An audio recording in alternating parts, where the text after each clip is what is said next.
So hi! Welcome back to my YouTube channel, and for today's tutorial, ituturo ko sa inyo kung paano nga ba umorder sa Lazada gamit ang Maya or PayMaya. But first, kindly subscribe to my channel and don't forget to hit the subscribe button and the bell to notify you for my new updates. And if you want to learn more, just keep on watching and let's start.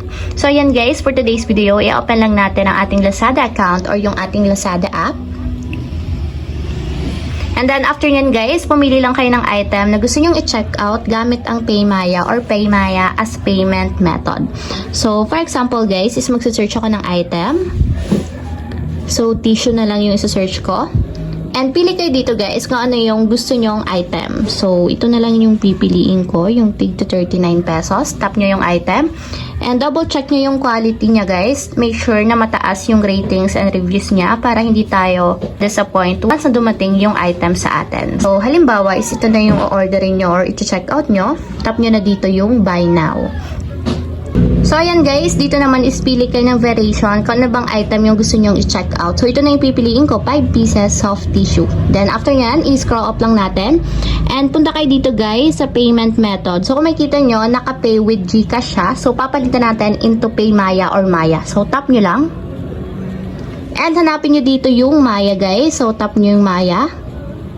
So dapat ganito yung magiging itsura niya. Meron siyang blue sa may circle sa right side niya. So kapag meron na, tap na natin dito yung confirm selection.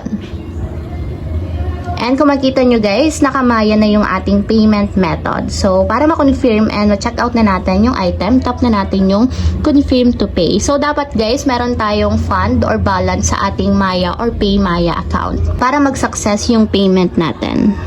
So tap lang natin dito yung continue.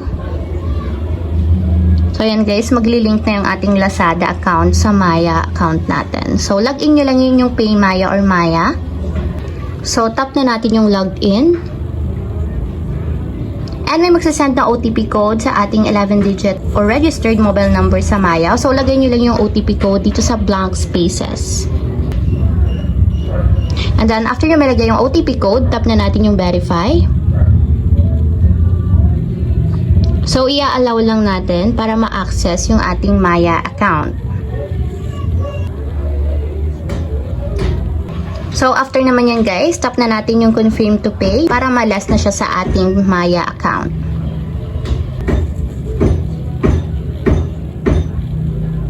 And kung makikita nyo guys, payment success. So, nakapag-pay na tayo ng 97.50 galing sa ating Maya or PayMaya. So, ayun lang guys, ganun lang kasimple kung paano nga ba umorder sa Lazada gamit ang ating Maya account. If you have a question, kindly comment down below and don't forget to hit the subscribe button and the bell to notify you for my new updates. And thank you for watching! Living life, every day, late at night, not okay.